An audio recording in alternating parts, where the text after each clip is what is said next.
कार्यक्रम दुसरा बोलतो.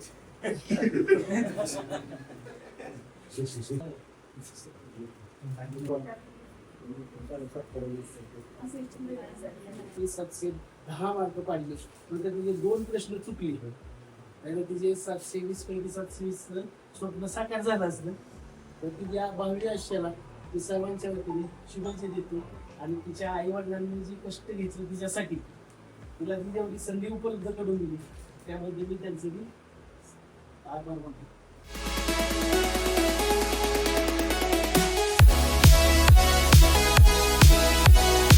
गरज असते, परत वेळेची गरज असते, त्याप्रमाणे आपल्याला कधी कधी टाइम करायला लागतात. पण त्या केलेल्या कृतीचं जर त्याचं यशात रूपांतर नाही झालं तर मात्र पुढे अवघड येतं. मग मुलांनी तशी साथ देणं हा एक त्रिकोण किंवा चौकोन आहे की एका गोष्टीवर कोणतं अवलंबून नाही. पालकांचे सगळ्यात अगदी अडाणी पालक असेल तर त्याला वाटतं माझ्या मुलाचं खूप चांगलं कल्याण व्हावं, तो काही करायला तयार नाही. मुलांनाही वाटतं माझं चांगलं व्हावं, पण त्यांनी तेवढा तळमळीने अभ्यास करणं आणि त्याला जिथं ठेवलंय आपण तिथून त्याला मार्गदर्शन मिळणार आहे ते सुद्धा तेवढं तुडीचं असलं. हा एकदा त्रिकोण जुळून आला की मुलांचं यश निश्चितपणे असतं. अर्थात सगळ्या गोष्टी आपल्या हातातल्या नाही येतात. आम्ही पण म्हणतो की बऱ्याच गोष्टी आता हे योगायोग जुळून आला तरी आमच्या कन्याला ते आवडत नाही. जसं तुम्ही मगाशी म्हणला ना नशिबाने एवढं मिळाले नवोदय, तर नशिबाने नाही, आम्हाला बेस्ट ऑफ लक म्हणायची परवानगी नाही आमच्यामध्ये. ऑल दी बेस्ट म्हणा पण बेस्ट ऑफ लक नाही म्हणतात. लकने कुठं काय मिळतं त्यावर प्रयत्न करावे लागतात त्याला. त्यामुळं ही नवीन पिढी आहे, त्यांचा त्यांच्या कर्तृत्वावर विश्वास आहे, आपलं पण आहे. आपण थोडं नशीब थोडं मागच्या काही गोष्टी कळतो पण त्यांना त्यांचं आणि ते चुकीचं पण नाही. आपण जर फार नशिबावर भरोसा देत बसलो तर मग आपलं कर्म थोडं कमी कमी होत जातं. बघू जसं होईल तर तसं न होता प्रयत्नांवरती विश्वास असला की यश मिळतं. काही मिळवण्यासाठी त्यांनी बरंच काही सोडून दिले. मुद्दाम तिथं पण आवर्जून सांगितलं. त्यांनी फक्त विचारलं कुणी बोलणार आहे का 2 मिनिटं. मी तर जाऊन बसून 1च मिनिटं जाता लगेच म्हणलं मी बोलणार. मला इकडे यायचं होतं पटकन, म्हणलं आपण पटापट उरकून घेतलं की निघायला बरं. मी पटकन बोललो तिथं मुलांना पण मी आवर्जून सांगितलं की तुम्हाला सोडावं लागेल काहीतरी. काय सोडायचं? थोडा मोबाईल सोडावा लागेल, थोडा टीव्ही सोडावा लागेल, तर कुठेतरी आणि तुम्हाला गुंतवून घ्यावं लागेल. आणि वाचन हा प्रकार आपल्या सगळ्यांचा कमी झालेला आहे. मी आवर्जून म्हणतो की जे आपल्या मुलांनी करावं असं वाटतं ना तिथे सगळं आपण थोडा वेळ केलं पाहिजे. तर ते आपल्या मुलात केलं आपण त्यांचे खरे हिरो असतो. पहिल्यांदा आई वडील मग शिक्षक, तर तो परिणाम चांगला होतो. आमच्याकडं 10 वर्ष झाली टीव्ही बंद आहे आमचा, अजिबात टीव्ही नाही. आता चुकून सुद्धा आठवण होत नाही आम्हाला त्याची की टीव्ही पाहिजे किंवा काय, अजिबात नाही. एक सवय लागून गेली घरात. हा मोबाईल म्हणता मोबाईलचा वापर आम्ही करतो पण तिने ते कटाक्षाने टाळला, अजिबात मोबाईल नाही वापरला. म्हणजे हे ऐकायला जेवढं गोड वाटते किंवा नुसतं दुसऱ्याला सांगायला बरोबर वाटते पण पुढे बसलेल्या 10 पैकी 9 लोकांना पडतं हे कसं शक्य आहे तेव्हा. असं दुनिया मोबाईलवर चालेल हे शक्य आहे का? ज्याला ते यश मिळवायचे त्या कालावधी पुरतं तरी त्यांनी ते टाळलं पाहिजे.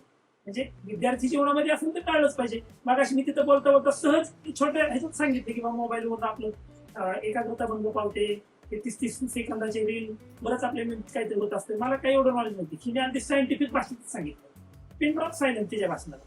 मग या ज्या गोष्टी आहेत त्या जर आपण समजून घेतल्या आपल्या शाळेमध्ये जर आपण सांगितलं आणि ते नेमकं मुलांचा बोलून जरा लाईट घेईल. आता आवाज काय पुढे जाईना मग नेमकी तिथं मागे बसले सगळे महिला मंडळ आणि सगळं म्हणलं एवढा आवाज आपला जातोय. त्यांना म्हणलं आता पुढचा 1 मिनिट तुमच्यासाठी. फक्त म्हणलं ज्या काय 2, 3, 4 मालिका आपण बघत असतो रोजचा दिनक्रम तर ती फक्त एक सोडायची आणि तेवढ्या वेळ आपल्या मुलांना द्यायचं. बस एवढं केलं ना तुम्ही म्हणाल ते तुमची मुलं घडलेली असतील.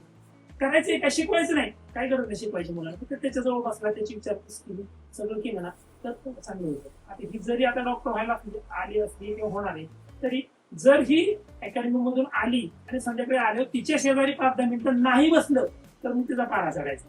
माझीच तुम्ही बोलतच नाही दिवसभर पण तिथं आम्ही काही गप्पा मारायला जात नाही, अभ्यास होतो. मग आमच्या शाळेवर बोललं पाहिजे ना. तर ही फार महत्वाचं औषध आहे. थोडस किती मोठे होत्यात मुलं त्यांच्याशी बोललंच पाहिजे. काही पण असू दे, यश अपयश चूक बरोबर काही पण असू दे 2 शब्द बोललं पाहिजे. मुलांना वाटलं पाहिजे हे आपल्या पाठीशी येतात. कदाचित त्या मुलाचे खूप आले का मला आठवत नाही की आम्ही एक छान सर्टिफिकेट घरामध्ये लावून ठेवले, फ्रेम करून ठेवले आणि त्याच्यात लिहिलंय की मिशन 720 ते त्या अकॅडमीचं टार्गेट होतं. ते आम्ही तसंच लिहिलं, ते मोठं होतं. त्याच्या खाली थोडंसं ह्याच्यात केलं की ट्राय युअर बेस्ट, तू तुझा फक्त प्रयत्न कर. आणि त्याच्या खाली लिहिलं वी आर विथ यू, तुझं सगळं पाठ. त्यात 720ला 7 जरी निघून गेला आणि 0च राहिला तरी सुद्धा आम्ही तुझ्या पाठीशी आहोत. असं ज्यावेळेस आपण आपल्या मुलांना सांगू ना त्यावेळेस ते मुलं बिनधास्तपणे अभ्यास करायला लागतात. आता आपल्या सगळ्यांचीच मुलं त्या रेंजमध्ये आहेत, शिकतायत, त्यांना करिअर ठरवायचे. आपली खूप मोठी जबाबदारी याच्यामध्ये की आपल्याला त्यांच्या सतत पाठीशी राहिली. तुम्हाला अतिशयोक्ती वाटेल, डोक्यावरून हात फिरवणं, पाठ थोपटणं, जवळ घेणं, कितीही मुलं मोठी असू देत आपण त्या गोष्टी व्हायलाच पाहिजे, तरच ती कुठंतरी ती अटॅचमेंट तयार होते. नाहीतर आपल्यामध्ये खेडेगावामध्ये तो आहे की मुलं मोठी झाली की आपल्यापासून दूर दूर जायला लागतं. तसं व्हायला नको. आपण आवर्जून या गोष्टींची काळजी घेऊया.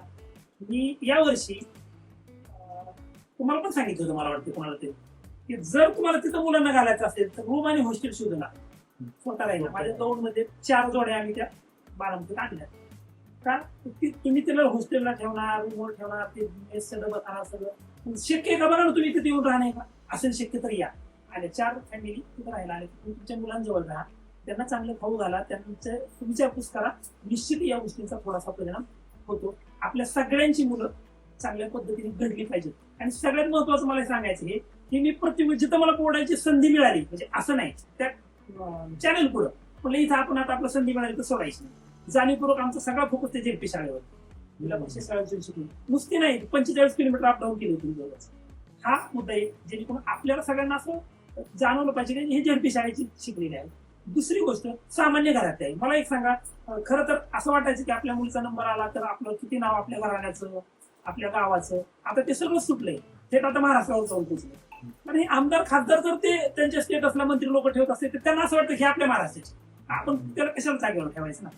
तर तो विचार करता आपल्या सगळ्या शिक्षकांमधून असे मेसेज जावा की आपल्या शाळांमधून शिकलेले विद्यार्थी पुढे जाते आणि आपली जी काही मुलं आहेत सामान्य कुटुंबामध्ये खेड्यातली, त्यांना हे लक्षात आलं पाहिजे की ही पण आपल्यासारखीच आहे. आपण ती जर करू शकतो तर आपण का नाही. कारण इथं जर का मोठ्या डॉक्टरांची मुलगी असतील, मोठ्या बिल्डरची असतील, मोठ्या मेट्रो सिटीमध्ये राहणारे असतील तर ते वाटत नाही जवळच आपल्याला, नाही हो त्यांच्या सोयी सुविधा वेगळ्या असतील. इथं काहीच नाही त्याच्यामधलं. मग असं वाटावं आणि म्हणून श्रावणी आमची ज्या काही 4-5 दिवसांची इतकी फेमस याच्यामुळे झाली की ते सामान्य कुटुंबातले आहे. म्हणजे कुणालाही वाटायची आपलीच मुलगी असेल. म्हणजे मला सर खूप भारी वाटलं तुम्ही आता सांगितलं की आमच्या मुलांनी पेड वाटले, बापरे माझ्या अंगावर रोमांच उभा राहिला. काय अटॅचमेंट, आपण कायच ओळख ना पाळ आणि आपण ह्या गोष्टी करू शकतो. तर तिचा एक तिला येता येता मागची गाडी ती म्हणते की अशी इच्छा आहे माझी याच्यातून असं घडावं की एक काहीतरी एक चळवळ याच्यातून उभी राहावी. 100 पैकी किमान एका मुलाला असं वाटावं मला यशस्वी व्हायचं. यासाठी मी म्हणते ना तर मी हे सोडतो, थोडा मोबाईल कमी करतो, टीव्ही बंद करतो आणि जरा अभ्यास होतो. 100 पैकी एकाने जरी केला ना तर खूप मोठी गोष्ट होईल. आणि म्हणून म्हणले पप्पा हे झालं पाहिजे. आपण काय फार काही करू शकत नाही पण आपण असं मेसेज हा देऊ शकतो. त्यामुळे तिच्या सगळ्या रील्स व्हायरल झाल्या, तिचे सगळे व्हिडिओ व्हायरल झाले. आणि मुलगी म्हणून मला इतका अभिमान आहे की बाप से बेटी सवाई आहे बोलण्याच्या बाबतीत सुद्धा. कारण आपण शिक्षक आहोत, आपल्याला बोलायचं स्टेज जास्त असतं, आपण थांबतच नाही. आता सुद्धा तसा भरपूर वेळ झालाय. पण ती मात्र इतकं टिपिकल, इतकं नेमकं बोलते ना. एबीपी माझावाल्यांनी मुलाखत घेतली, तिला परत विचारलं अगं बाई इतक्या वेळ तू बसली, तू हसेना पण, तू रडना पण, तुझे काहीच तू रिॲक्ट जास्त अशी का होत नाही. म्हणजे आमच्या अंगावर काटा आलाय. म्हणजे आम्हाला असं धडधड कधी कधी वाटते की तू इतकं मोठं काही केलं, तुला काहीच कसं वाटे ना. ते सर म्हटले नाही, ते अशीच आहे, ते अजिबात रिॲक्ट होत नाही, शांत राहते. काय पण होते तिकडं एकदम शांत असते. ती शांतता जी असते ना, एक स्थिरपणे विचार करणं, हे जर आपण मुलांमध्ये आणू शकलो तर मग यश येऊ दे नाही तर अपयश येऊ दे, त्याला सामोरे जातात. हे आपल्याला स्वतःमध्ये पण आणायचंय आणि आपण थोडं मुलांमध्ये जर आणू शकलो तर मात्र निश्चितपणे मुलं यशस्वी झाल्याशिवाय राहणार नाही. तुम्ही ह्या मी तर माझं कुटुंब समजतो, गाव असेल सारखं समजतो. तुम्ही हा जर खरंच सन्मान केला तर तो म्हणजे माझं मला शब्द नाही हे व्यक्त करण्यासाठी. आम्ही पाहुणे आहोतच, आम्ही येतो जातो भेटतो, पण आता हे आपण सगळेच एका घरातले असं जाणवते मला. आणि माझी मुलगी आता ही सगळी आपली सगळ्यांची मुलगी आहे. त्या भावनेतून आपण जे आमचं कौतुक केलं, तिचा सन्मान केला, त्याच्यासाठी मी तुमचं खरं तर आभार नाही मानणार. तुमच्या ऋणात राहायलाच खरं तर आवडेल.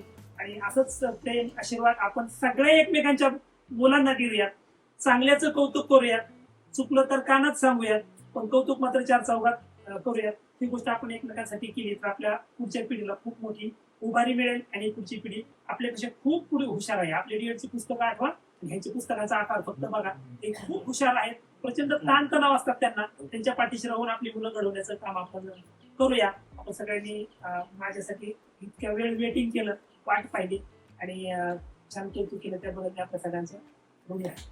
सर्वजण इथे जमला त्याबद्दल मला खरंच खूप छान वाटतंय. म्हणजे जेव्हापासून माझा निकाल लागला तेव्हापासून हे मला अनुभवायला भेटतंय की आपल्या एरियातली लोक किती म्हणजे भावनिक दृष्ट्या कनेक्टेड आहेत. म्हणजे मला तसं चेहऱ्याने कधी कोण ओळखत नव्हतं, नावानिशी पण जास्त कोणी ओळखत नव्हतं, पण तरीही माझा रिझल्ट लागल्यानंतर जे सगळ्यांनी स्टेटस वगैरे ठेवले, एवढे कौतुकाचे फोन यायला लागले, त्याच्यानंतर मला हे जाणवलं की सगळे लोक मलाही त्यांचीच मुलगी समजतायत आणि तशा प्रकारे माझ्या आई वडिलांप्रमाणे इतर लोकही तेवढीच आनंदी आहेत. आणि मला खरंच खूप छान वाटतंय की सगळ्यांना मी त्यांची स्वतःची मुलगी असल्यासारखं वाटतंय आणि सगळे तेवढीच आनंदी आहेत. त्यामुळे मला खरंच खूप म्हणजे सगळ्यांना आभार व्यक्त करावेसे वाटते. मी केलं पण तिला म्हणजे कसं शिस्तीची सवय तिला स्वतःपासून स्वयंशिस्त होती, त्यामुळे कधी तिला अभ्यास कर म्हणावं लागलं नाही किंवा आता कोणत्या गोष्टीचं सांगावं लागलं नाही. प्लॅनिंग ती स्वतःचं प्लॅनिंग अभ्यासाचं असो, झोपण्याचं उठण्याचं सगळं प्लॅनिंग तिचं असायचं. त्यामुळं वेगळं मी काय केलं नाही असं मला वाटतं. ते आमच्या अभ्यासाचं प्लॅनिंग करते सध्या ती. श्रावणी परिवाराचा आपण यथोचित मान सन्मान केलेला आहे. तुम्हाला पुन्हा एकदा सांगतो की खरंच म्हणजे प्रचंड अभिमान वाटावा असं हे काम झालेलं आहे. त्या ठिकाणी आपण आलात कार्यक्रमाला वेळ दिला त्याबद्दल धन्यवाद आहे. आणि आज पुन्हा एक आनंदाची गोष्ट की आपल्या